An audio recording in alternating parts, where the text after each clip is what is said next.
Bonjour mes amis, bonjour mes amours, bonjour mes amères, bienvenue à la chaîne YouTube des Frères Tadros. Ici on regarde la société de façon spirituelle, aussi de façon technologique pour essayer d'affecter le nouveau monde. Aujourd'hui, le titre de la capsule s'appelle « Comment changer le monde en 3 étapes ». Très intéressant, bougez pas, bougez pas.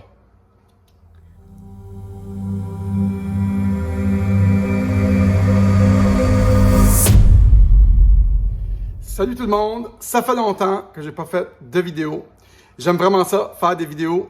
Malheureusement, avec la censure qui nous entoure, des fois ils nous enlèvent des vidéos là, sur YouTube. La dernière vidéo qu'ils nous ont retirée s'appelle Trump prépare un gouvernement de l'ombre. Ça faisait 2 ans qu'elle était sur la chaîne. Tout d'un coup, ils la sortent.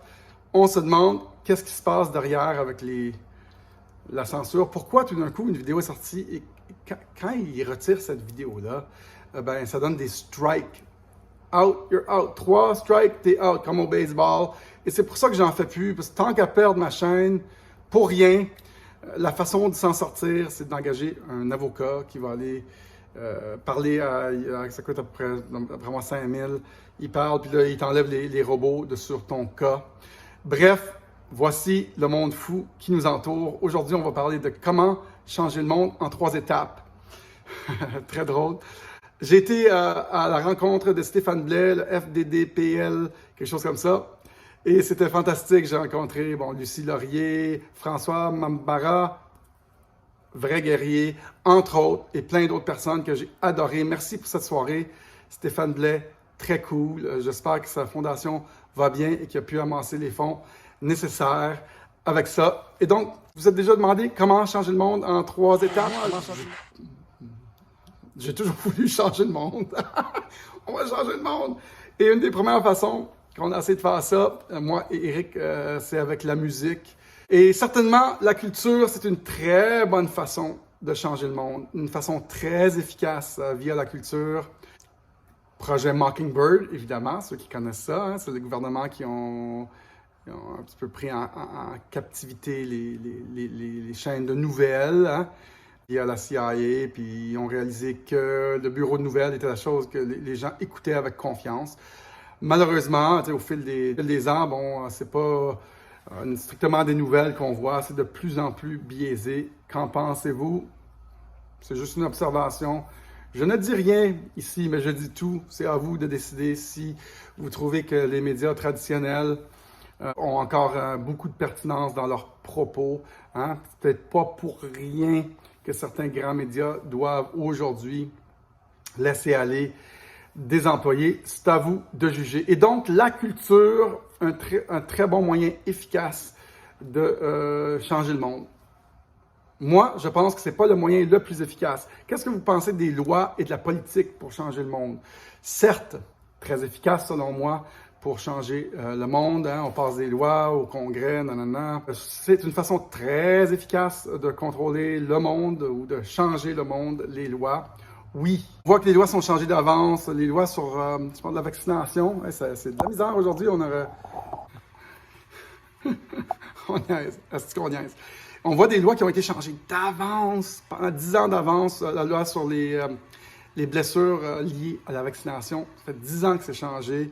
Et puis, je pense peut-être au fil du temps, les grandes corporations, on n'a pas de liability ici, on n'a pas de risque d'être amené en cours parce que ça a été changé.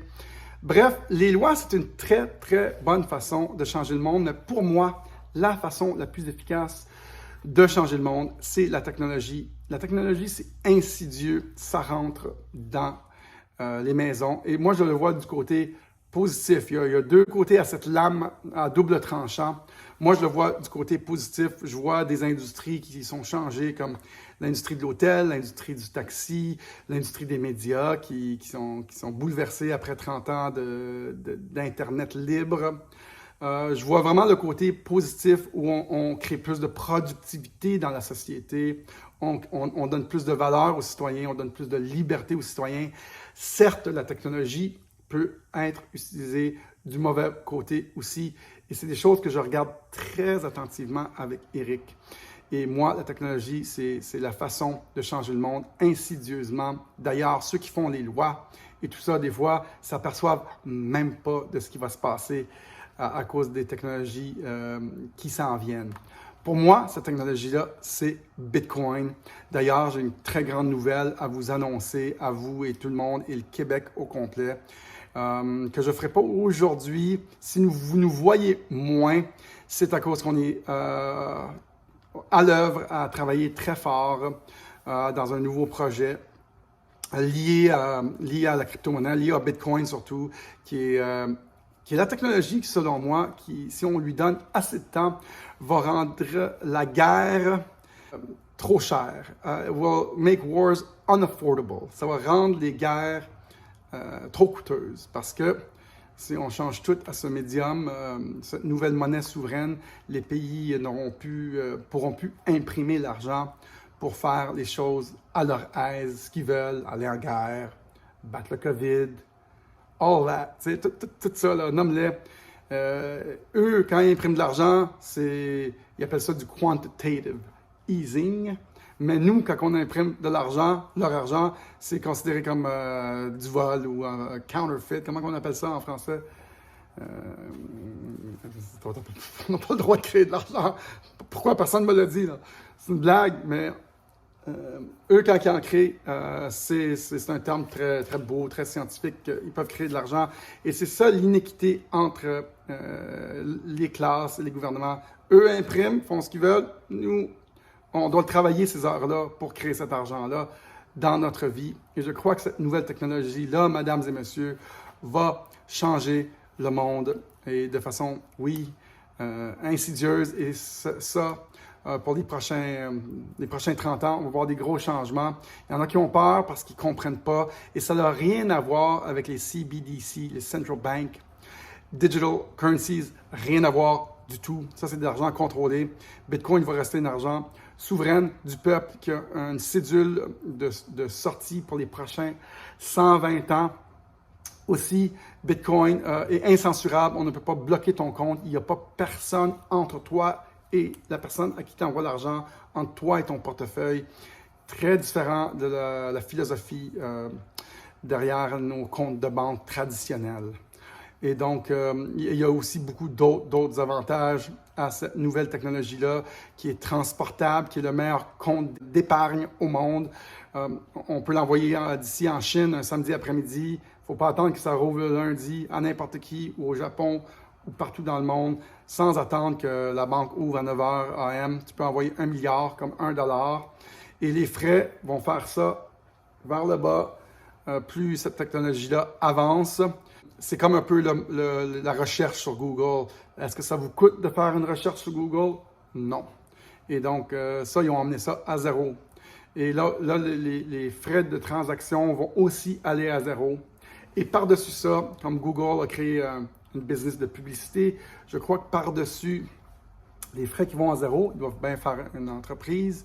Il va y avoir un autre modèle qui va se faire par-dessus d'affaires. Et ça reste encore à être créé, je crois. Et donc, comment changer le monde en 3 étapes? Partez-vous un band, allez crier sur le top de tous les toits comme Javier Milei de l'Argentine. Javier, qui est un chanteur, un anarcho-libertarien, capitaliste bitcoiner qui a pris le contrôle de l'Argentine. Lui, il l'a fait avec la culture. Maintenant, c'est un politicien. Vous pouvez aussi aller en politique, faire des lois, ou vous pouvez adopter la technologie. Et ça, c'est ce que moi et Eric sommes occupés à faire. C'est pour ça qu'on nous voit moins sur les vidéos. Je préfère regarder le nouveau et dire aux gens, regardez ici, plutôt que regarder le vieux puis chialer. Ça, c'est ce que j'ai décidé de faire la dernière année. Et je remercie cette femme, en terminant, je remercie cette femme que j'ai vue à la soirée de Stéphane Blais, qui m'a dit « Tu devrais vraiment faire des vidéos, tu as le talent, tu as la façon de parler. Merci, madame. Je vais essayer d'en faire plus. Merci de m'encourager et de me dire de continuer. » Alors, tout le monde, j'espère que vous avez apprécié ça, mesdames et messieurs, mes amis, mes amours, oui, mes emmerdes. C'est très cool de faire des vidéos. J'aime ça, faire ça. Je vais en faire plus. Restez avec nous, Agent 007, ici pour vous désinformer. complètement vous dire les menteries, les faussetés que vous devez entendre. Non, non, allez écouter Radio-Canada ou TVA. Bon, salut tout le monde. À la prochaine. On vous revient. Grosse, très grosse nouvelle du côté à moi et Eric. Salut tout le monde. Ciao, bye.